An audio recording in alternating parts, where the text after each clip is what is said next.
किशनगढ़ की राजकुमारी चारुमती। ऐसा कहते हैं कि बाद दिवाली के आसपास का समय था, राजकुमारी चारुमती अपने महल में बैठी थी। बाहर आवाज आएगी, चित्र खरीद लो, पेंटिंग्स खरीद लो। राजकुमारी चारुमती ने अपनी नौकरानी को भेजा कि देखो बाहर कौन है। बाहर एक बूढ़ी महिला पेंटिंग्स बेच रही थी।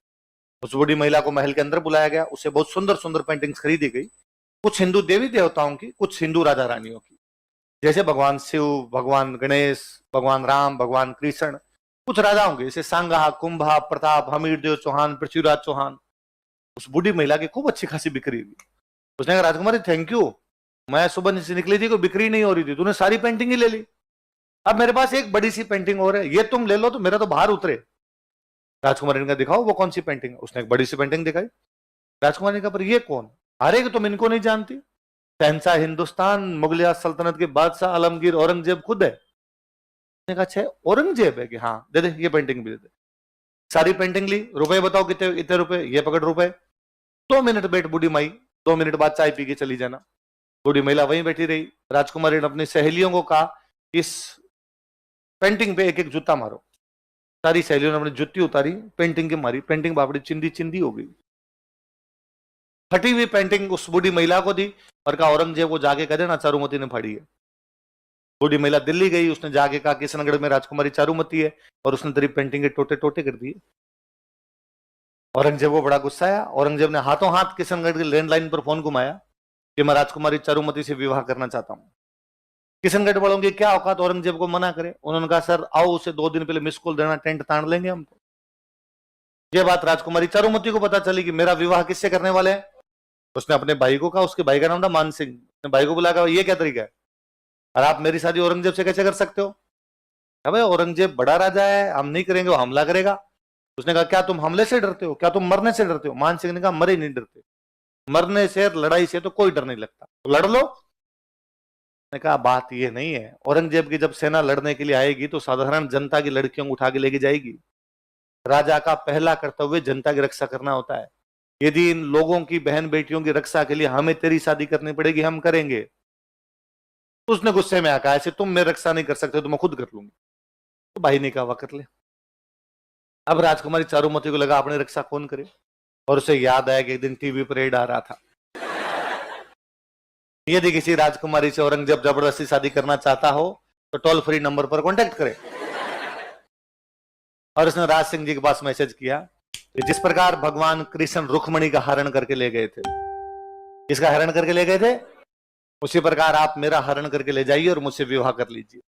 राज सिंह जी के पास ऐसे मैसेज आते ही रहते, टोल फ्री नंबर पे कोई मैसेज कर देता है। राज सिंह जी ने पहले डीपी चेक की, उनका ठीक है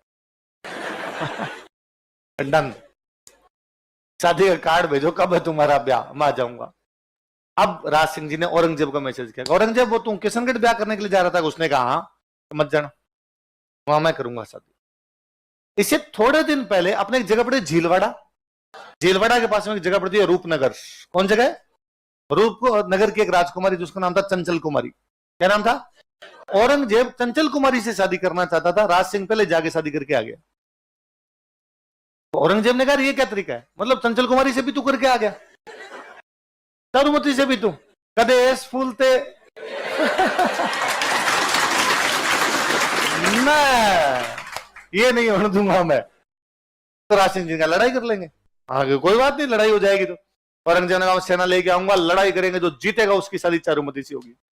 शादी का दिन नजदीक आया, नजदीक आया तो राज सिंह जी ने अपने मंत्री इकट्ठे किए और इकट्ठे करके कहा कि इस समय एक गंभीर संकट है हमारे सामने।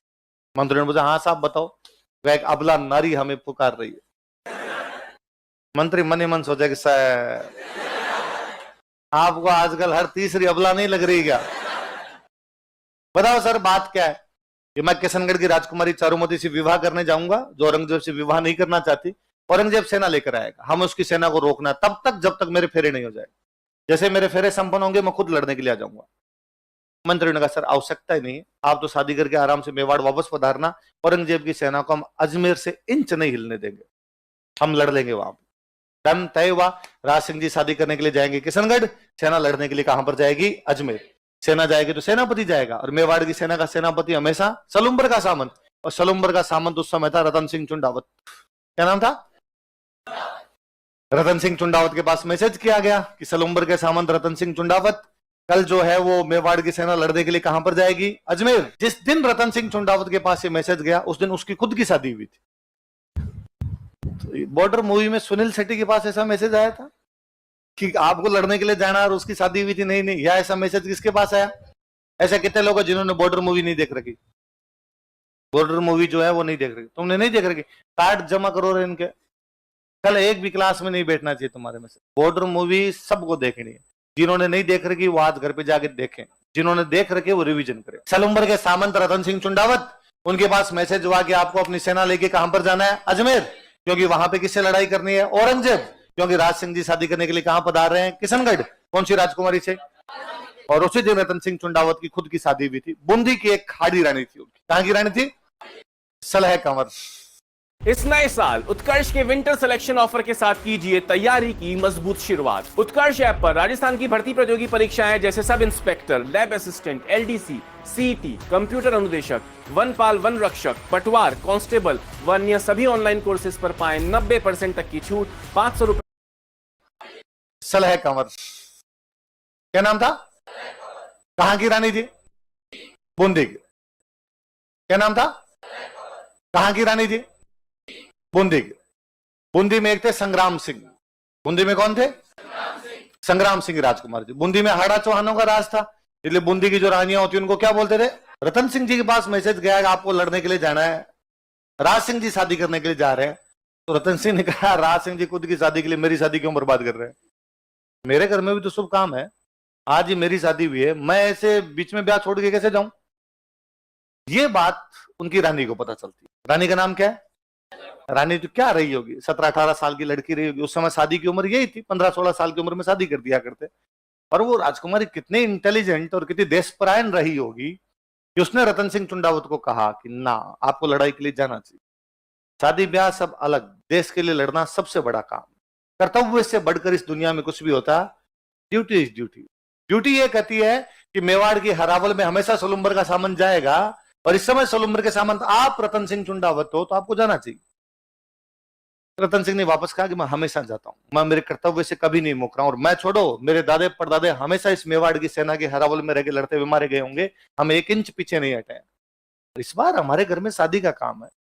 उसने वापस कहा कि यदि आप ना जाएंगे तो आपसे हरावल का अधिकार छीन लिया जाएगा, और यदि आपसे हरावल का अधिकार छीन लिया गया तो आपकी आने वाली पीढ़ियां इस बात पर शर्म से सिर नीचा करके कहेगी कि बीच में एक रतन सिंह नाम का अयोग्य व्यक्ति हो गया था जो लड़ने नहीं गया, इसलिए मेवाड़ वालों ने हमसे हरावल छीन ली। क्या आप चाहते हैं कि आपके बेटे पोते जो हो वो आपके नाम पर सिर नीचा कर ले? थोड़ा समझाया तो उसने कहा ठीक है, मैं जाऊंगा। अगले दिन वो तैयार होता है, घोड़े वोड़े लेके सेना रवाना होती है। जैसे ही रतन सिंह घोड़े पर बैठ के आगे आगे जा रहा है, पीछे सेना है, जैसे उस रानी का महल आया, रतन सिंह से वापस रानी की याद आई, वो रुक गया। उसने अपने पास में एक सैनिक खड़ा था, उसको कहा कि ऊपर जाके रानी को कोई निशानी दे दे। क्या दे दे? कोई अंगूठी, कोई चूड़ी, कुछ ना कुछ दे देगी तो टाइम पास करेंगे, युद्ध के मैदान में याद आएगी। वो सैनिक ऊपर गया और उसने जाके कहा नीचे रतन सिंह जी खड़े रहे, आपकी कोई निशानी मंगा रहे हैं। वो 15-16 साल की लड़की पुनः सोचती है कि जो व्यक्ति जाने में आनाकानी कर रहा है, इस बात की क्या गारंटी है कि वहां पे लड़ पाएगा? यह भी तो हो सकता है कि वहां से बीच में भागकर वापस आ जाए, और आने का कारण क्या रहेगा? मैं कारण रहूंगी कि मेरे कारण वो भाग के आ गया था। उस राजकुमारी को पुनः लगा यदि देश की कर्तव्य में मैं बाधा बनती हूं तो ये शरीर, ये सुंदरता, मेरा होना किस कारण है? इसका मतलब क्या निकलता है? मेरा अस्तित्व का क्या मतलब है यदि देश की रक्षा नहीं हो पाए? उसे लगा कि यदि मेरा पति मेरी वजह से नहीं जा पा रहा है तो मुझे नहीं रहना चाहिए। उसने अपना सिर काट के दे दिया था। चुंडावत मांगी सेनानी, सर काट दे दियो सतराण। जब वो गर्दन लेके और नीचे पहुंचा तब तो रतन सिंह की होश फाकता होगा, उसको लगा ब्लंडर कर गया मैं, और अब क्या किया जा सकता था? अब पछताए हो तो जब रतन सिंह वो राजकुमारी जी उसके जो बाल थे उसको अपनी गर्दन में बांधता है, उस लटकाता उसकी गर्दन को। उस अजमेर वाले युद्ध में इतना भयंकर लड़ता है कि अजमेर में औरंगजेब की सेना को इंच नहीं जाने दिया था, उसने मार मार के वहीं से भगा दिया था। उस लड़ाई में लड़ता हुआ रतन सिंह काम आता है। राज सिंह जी चारुमती से शादी करके मेवाड़ पधारते हैं। उस शादी के काफी दिन बाद में राज सिंह जी चारुमती के साथ में राजसमंद झील की पाल पर बैठे हैं और उस युद्ध की कहानी सुना रहे हैं कि अपनी शादी से पहले क्या हुआ था। और राज सिंह जी कहते हैं, ओ रतन सिंह चुंडावत अजमेर में लड़ता हुआ मारा गया। राजकुमारी चारुमती, रानी चारुमती कहती, अरे उसके बाद क्या हुआ? राज सिंह जी कहते हैं, वो दोनों मारे गए इसलिए हम दोनों साथ बैठे हैं। उस दिन वो ना मारे जाते तो आज हम दोनों साथ बैठते।